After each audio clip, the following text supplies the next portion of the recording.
अजीज़ दोस्तों, अस्सलाम वालेकुम, नमस्ते, सत श्री अकाल, जय जिनेंद्रा, गुड आफ्टरनून। अजीज़ दोस्तों, सिचुएशन ये है कि मूडी जो कि एक इंटरनेशनल रेटिंग एजेंसी है जो कि मुख्तलिफ़ मुल्कों की क्रेडिट रेटिंग और इकोनॉमिक सिचुएशन पे चीज़ें बताती है, उसने अभी ये प्रेडिक्शन की है कि आईएमएफ के साथ इसाक डार और पाकिस्तान के जो नेगोशिएशंस हो रहे हैं वो कामयाब नहीं होंगे। और पाकिस्तान ने जो इस वक्त का जो बेल आउट पैकेज है 6.3 बिलियन डॉलर का, वो पाकिस्तान को जो पूरा करना था 30 जून तक, उसमें अभी भी 2.3 बिलियन डॉलर की बाकी है और ये पैकेज नज़र आ रहा है कि फेल हो जाएगा। नेगोशिएशन शुरू हो चुकी हैं, वापस इसाक डार की 2 मीटिंग हो चुकी हैं। आईएमएफ के जो पाकिस्तान के लिए डायरेक्टर हैं नेथन पोर्टर, उनके साथ 2 मीटिंगें हुई हैं। नेथन पोर्टर ने पाकिस्तान के जो फेडरल बजट आया है नया, उस पर डिससेटिस्फैक्शन का वो किया है कि ये गलत बजट था और इसमें टैक्स का नेटवर्क जो है वो बढ़ाया नहीं गया और बहुत ज़्यादा टैक्स की एमनिस्टीज़ दी गई हैं, सब्सिडीज़ दी गई हैं, जिससे कि पाकिस्तान की इनकम रिसीव नहीं होगी और इससे पाकिस्तान अपना हिसाब किताब चला नहीं सकेगा। मूडी का कहना यह है कि 1 जुलाई से जो आईएमएफ पाकिस्तान का फिस्कल ईयर शुरू हो रहा है, उसमें पाकिस्तान को 23 बिलियन डॉलर खाली कर्ज़े की किस्तें देनी हैं और सूद देना है। और पाकिस्तान की हालत यह है कि अभी चाइना की 1 बिलियन डॉलर की किस्त एक बैंक की ड्यू थी, वो पाकिस्तान ने इस हफ्ते दी है। तो पाकिस्तान के जो फॉरेन एक्सचेंज रिज़र्व हैं वो 3 बिलियन डॉलर से भी नीचे आ गए हैं। तो सिचुएशन इतनी ख़राब है कि 900 मिलियन डॉलर की पेमेंट एक और की पाकिस्तान ने जून के महीने में, जिसकी वजह से 4 पॉइंट समथिंग के जो फॉरेन एक्सचेंज रिज़र्व थे वो 3 पॉइंट समथिंग पे आ गए हैं और आगे की सूरत हाल अच्छी नज़र नहीं आती। आईएमएफ का कहना ये है कि आपने जो एक तो टैक्स के मामले में मामला ख़राब हैं, दूसरा पाकिस्तान का जो एनर्जी सेक्टर का बड़ा एक मसला है, क्योंकि पाकिस्तान का दुनिया भर में जितने भी मुल्क हैं ना, वहाँ पे एनर्जी सेक्टर में प्रॉफिट होते हैं, लेकिन पाकिस्तान वो बदकिस्मत मुल्क है जहाँ पे इलेक्ट्रिसिटी, गैस, पेट्रोल की कंपनियों को लॉस हो रहे हैं। ये किसी की समझ में नहीं आ रहा कि आज के दौर में इतना ज़्यादा एनर्जी क्राइसिस में दुनिया भर की ये एनर्जी कंपनियां ज़बरदस्त प्रॉफिट कमा रही हैं। जैसे हमारे यूके में देख लें कि यूके में एनर्जी कंपनीज़ हैं जो गैस प्रोवाइड करती हैं, जो इलेक्ट्रिसिटी प्रोवाइड करती हैं, जो पेट्रोल बेचती हैं। ये बड़ी मल्टीनेशनल कंपनियां बिलियंस ऑफ डॉलर का प्रॉफिट कमा रही हैं, लेकिन पाकिस्तान में ये लॉस हो रहा है। इसका मैंने आपको पिछले कई प्रोग्रामों में डिटेल में समझाया था कि पाकिस्तान में अगर आप मिसाल ले लें इलेक्ट्रिसिटी की, तो इलेक्ट्रिसिटी में हर घर में कुंडा लगा हुआ है। जहाँ पे 5,000 रुपया बिल आना है वहाँ पे 2,000 रुपया बिल आ रहा है और बाकी ऊपर 1,000-1,500 उसको कंपनी के वर्कर्स को और ऊपर सीईओ से लेके नीचे तक खा जाते हैं और घर घर में कुंडे लगे हुए हैं। इसी तरह बड़ी बड़ी फैक्ट्रियों में, इंडस्ट्रियों में भी इलेक्ट्रिसिटी की सप्लाई का यही हाल है कि कुंडों पे काम चल रहा है। अगर आप पेट्रोल की बात देखें तो पाकिस्तान का जो टोटल पेट्रोल कंजम्पशन है उसमें आधा फ्री में दिया जाता है। आपको पता ही है कि पाकिस्तान में जितने पार्लियामेंट मेंबर हैं, सेनेटर हैं, काउंसलर हैं, मेयर हैं, सबको फ्री पेट्रोल की पर्चियां मिलती हैं। भाई आप ये देखें कि एक आदमी जो मजदूरी करता है किसी फैक्ट्री में, किसी जगह, वो 15,000, 20,000, 25,000 रुपया तनख्वाह पे काम करता है, वो अपनी मोटरसाइकिल में पेट्रोल अपनी जेब से भराता है। लेकिन जो बड़ी बड़ी गवर्नमेंट की कॉरपोरेट्स हैं, वापडा है, पेमरा है, पीआईए है, उनके जो एग्जीक्यूटिव ऑफिसर्स हैं, जिनके ऑफिसर्स हैं, पार्लियामेंट मेंबर्स हैं, काउंसलर्स हैं, सेनेटर्स हैं, मेयर्स हैं, इन सब की तनख्वाहें भी लाखों में और मिलियंस में हैं, और इनको पेट्रोल भी फ्री दिया जाता है, और पेट्रोल भी फ्री इतना दिया जाता है कि इनके पूरे घर में खानदान के लोगों को वो फ्री पर्चियां बांटी जाती हैं, भाई को बहन को, कि 100 लीटर तुम्हें दे दिया, 50 लीटर तुम्हें पर्ची दे दी, इतना मुफ्त में पेट्रोल जाता है। तो आप इन कमाने वाले जो यूनिट्स हैं, इलेक्ट्रिसिटी, गैस, पेट्रोल, वहाँ पे भी आप लॉस कर रहे हैं। टैक्स एमनेस्टी दे रहे हैं, लेकिन टैक्स एमनेस्टी का भी फ़ायदा नीचे लेवल पे नहीं जाता। बड़ी बड़ी जो प्राइवेट कंपनियां हैं, जो अरबपति लोग हैं, उनको टैक्स एमनेस्टी दे रहे हैं आप, कोई समझ से बाहर है। एक बैंक में क्लर्क काम करता है, उसकी तनख्वाह में से डायरेक्ट टैक्स कट जाता है। उस बेचारे को सपोज 50,000 रुपया तनख्वाह मिलती है, तो उसका 5-10 हज़ार जो टैक्स बनता है डायरेक्ट कट जाता है। लेकिन जो अरबों रुपया कमा रहे हैं बड़े बड़े बिजनेसमैन, उनको टैक्स एमनेस्टी दिया है।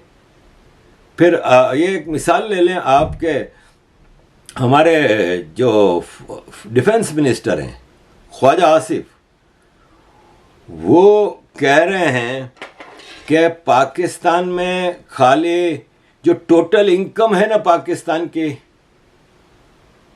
जो हमें सूद भरना है ना, हमारे ऊपर जो कर्जा है, वो सूद पाकिस्तान की टोटल इनकम से ज़्यादा है, बाकी खर्चे तो अलग।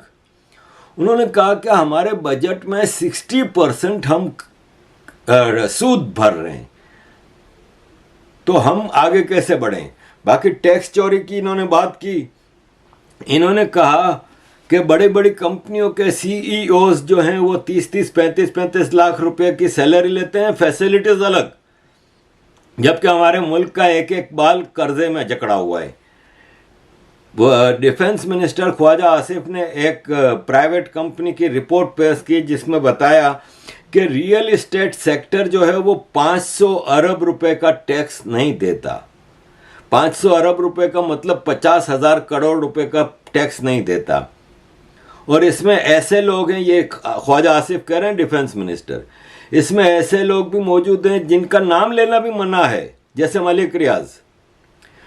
डिफेंस मिनिस्टर ने कहा कि ऑटोमोबाइल और टाइल्स कंपनीज में 50 अरब रुपए का टैक्स चोरी हो रहा है।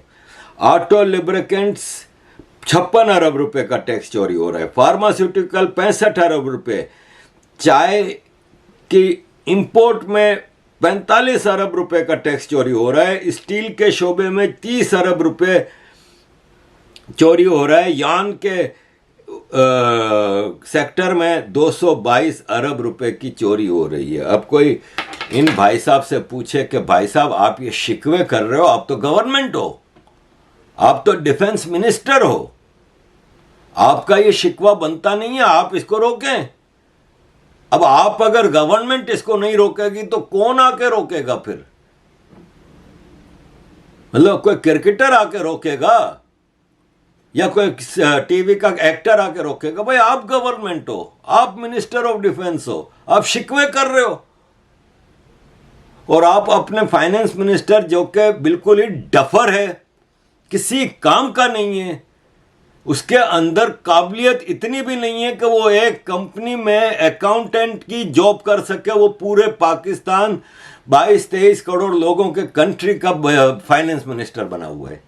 और उसकी लैंग्वेज देखें, वो कह रहा है इसाक डार, इसको पेश किया गया सेनेट की फाइनेंस की स्टैंडिंग कमेटी में, तो वहाँ पे ये स्टैंडिंग कमेटी को रिपोर्ट दे रहा है कि हमारे खिलाफ जियोपॉलिटिक साजिश हो रही है कि पाकिस्तान डिफॉल्ट कर जाए।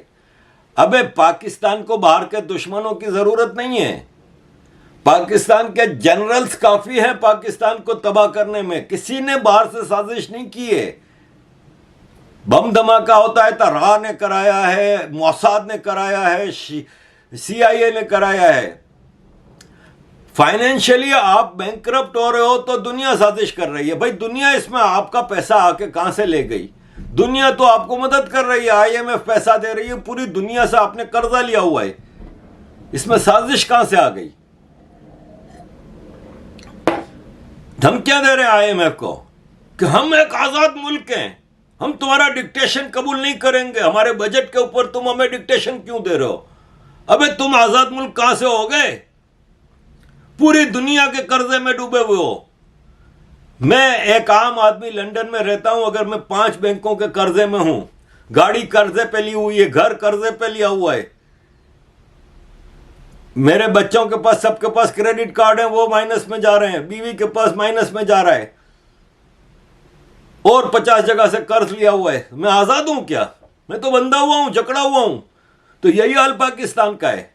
पाकिस्तान इंटरनेशनल बैंकों के, फाइनेंशियल इंस्टीट्यूट के, कंट्रीज के कर्जे में बाल बाल जकड़ा हुआ है। आपका बेहतरीन दोस्त चाइना डंडा लेके आ गया कि ला भाई $1 बिलियन की किस्त आपको हमारी बैंक की भरनी है, ड्यू है। आपके पास फॉरेन एक्सचेंज रिजर्व 4 बिलियन से 3 बिलियन के नीचे आ गए थे, फिर भी आपने उसको $1 बिलियन कर्जा दिया। आप आजाद हो? कह रहे हमें IMF चाहती है कि हम श्रीलंका बन जाएं, तो फिर हमें IMF हमसे नेगोशिएट करेगा। भाई साहब, IMF तो तुम्हारे साथ नेगोशिएट कर रहा है। IMF की, अब वो प्राइम मिनिस्टर हमारा शहबाज शरीफ, वो तो पागलों का पागल है। उसको तो मतलब आप समझ लें कि उसका अंदर दिमाग तो है ही नहीं। वो कह रहा है कि IMF से सौदा हो जाएगा, फिक्र नहीं करें। हमने IMF की सारी शर्तें पूरी कर दी, आपने एक भी शर्त पूरी नहीं की IMF की। IMF ने आपसे कहा था कि हम आपसे एग्रीमेंट साइन करें, इससे पहले आप अपने फ्रेंडली कंट्री से $6 बिलियन की लोन लेके लाएं। आपको सऊदी अरब के बिल्कुल आपने पांव पकड़ लिए, तो जाकर उसने 2 बिलियन वो किया। इमारात के सदर मोहम्मद बिन जैद बिन सुल्तान अल नहयान के पांव में बैठ गए शहबाज शरीफ जाके, तो उसने $1 बिलियन दिया, 3 बिलियन हो गया। बाकी 3 बिलियन आप नहीं बंदोबस्त कर सके। आप अपने टैक्स नेटवर्क को बढ़ा नहीं सके, आप अपनी टैक्स एमनेस्टीज और टैक्स चोरियों को खत्म नहीं कर पा रहे, आप अपने एनर्जी सेक्टर्स में सर्कुलर डेट खत्म नहीं कर पा रहे, और आप अपने डिफेंस बजट, एक नाकारा नपुंसक नामर्द फौज के बजट को कम नहीं कर रहे, बढ़ा रहे हो। आपका सूद अदा करने के बाद जो बजट बचता है, आधे से ज्यादा तो वो खा जाते हैं जो किसी काबिल नहीं है। उनमें अगर काबिलियत होती तो 70 साल से हमारा बजट खा रहे हैं कि हम कश्मीर आजाद कराएंगे। अब जाओ ना, इंडियन आर्मी बैठी है, वेट कर रही है कि कब ये गाजी आएंगे, इस्लाम के सिपाही, कब ये इस्लाम के सिपाही आके गजवा हिंद करेंगे और हमसे जंग लड़ेंगे। जाओ ना, जंग लड़ो ना, मुफ्त में बैठ बैठ के पैसा खा रहे हो, और उसी पैसे पे जो हथियार खरीदते हो वो हम पे ही चलाते हो। कभी बलोचों को मारते हो, कभी सिंधियों को, कभी पख्तूनों को, कभी मुहाजिरों को, लेकिन आप बजट उनका बढ़ाए जा रहे हो। तो IMF की आपने कोई शर्त पूरी नहीं की। तो शहबाज शरीफ कहते हैं, अच्छा अगर IMF से एग्रीमेंट नहीं हुआ तो मैं अपनी पब्लिक के पास आऊंगा। पब्लिक के पास तो खाने को पैसा नहीं है। ये देखें, एटलस मोटर्स है, होंडा एटलस मोटर्स, पाकिस्तान में जो होंडा गाड़ियों और स्कूटर्स का वो करती है। उन्होंने कहा है कि पिछले 3 महीने में एक भी होंडा सिविक गाड़ी नहीं बिकी पूरे पाकिस्तान में। 3 महीनों में एक भी होंडा सिविक गाड़ी नहीं बिकी, जो कि पाकिस्तान की टॉप मोस्ट रनिंग गाड़ियों में से एक है। पाकिस्तान में Honda accord, Honda civic, Suzuki, ये 3-4 गाड़ियां हैं जो बहुत ज्यादा बिकती हैं। 3 महीने में एक भी गाड़ी नहीं बिकी। ये एप्टमा है पाकिस्तान की, all Pakistan textile mills association. इन्होंने कहा है कि पाकिस्तान की टेक्सटाइल सेक्टर में पिछले 11 महीनों में 70 लाख लोग बेरोजगार हुए हैं, जॉबलेस हुए हैं, 70 लाख। और इन्होंने कहा कि अगर सूरत हाल यही रही तो 1 करोड़ लोग बेरोजगार हो जाएंगे। इन्होंने कहा हमारी प्रोडक्शन 50% पे आ गई है। उन्होंने कहा हमारे को गवर्नमेंट गैस और इलेक्ट्रिसिटी इतनी महंगी दे रही है कि हम कुछ कर ही नहीं पा रहे। हमारा 30% पाकिस्तान का टेक्सटाइल सेक्टर बंद हो चुका है। बोला 20 रुपये यूनिट जो इलेक्ट्रिसिटी हमें मिल रही थी पिछले साल, वो इस साल 39 रुपये 50 पैसे की हो गई है, और नए बजट में 49 रुपये 50 पैसे बढ़ लगा दी है। तो जो 20 रुपये की यूनिट इलेक्ट्रिसिटी मिलती थी वो 50 रुपये पे आ गई। हम कहाँ से कमाएं? और ये Pakistan agriculture society, Pakistan cotton king कहलाता था। पूरी दुनिया में पाकिस्तान की कपास कॉटन मशहूर थी। आप यकीन माने, ये कह रहे हैं कि कॉटन प्रोडक्शन है ना वो 5 मिलियन बेल पे आ गई है, और हमें 10 मिलियन बेल बाहर से मंगानी पड़ रही है।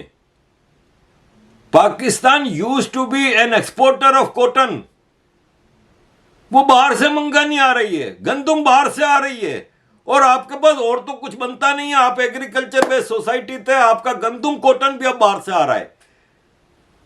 तो फिर ऐसे पाकिस्तान का टूट जाना बेहतर नहीं है? नहीं चाहिए हमें ऐसा टूटा फूटा भिखारी पाकिस्तान। जहां जाते हैं, कहां से आप? जी आई एम फ्रॉम पाकिस्तान। वो ऐसे देखता है कि कोई भिखारी को देखता हो, जैसे क्या आ गया है कोई भिखारी देश का या टेररिस्ट देश का। दो तो पाकिस्तान के ब्रांड हैं, टेररिज्म, बेगिंग। इसके अलावा पाकिस्तान का कोई ब्रांड नहीं है। आपके क्रिकेटर अमेरिका जाते हैं, तबलीगें कर रहे हैं। अबे यार, तुम्हारा काम क्रिकेट खेलना है यार। ओ भाई गाड़ी रोको, गाड़ी रोको, मेरे नमाज का टाइम हो गया है। वो अमेरिका में शॉपिंग सेंटर के सामने मेन फुटपाथ पे मुसल्ला बिछा के नमाज पढ़ रहा है भाई साहब। यार टू हेल विथ इट यार। मैं आपको इस पे लंबी चौड़ी डिटेल्स बता सकता हूं, मेरे पास बहुत सारी इसके हवाले से डिटेल्स हैं, लेकिन इसाक डार मामलात को ख़राब कर रहे हैं। IMF से मामला ठीक नहीं होंगे, और मोदी ने यह कह दिया है कि जुलाई में पाकिस्तान डिफ़ॉल्ट हो सकता है, क्योंकि IMF का प्रोग्राम नहीं होगा तो आपका डिफ़ॉल्ट होना लाजमी है। तो पाकिस्तान बैंकरप्ट डिक्लेयर होगा, और फिर पाकिस्तान को क्या होता है यह आप देखिएगा।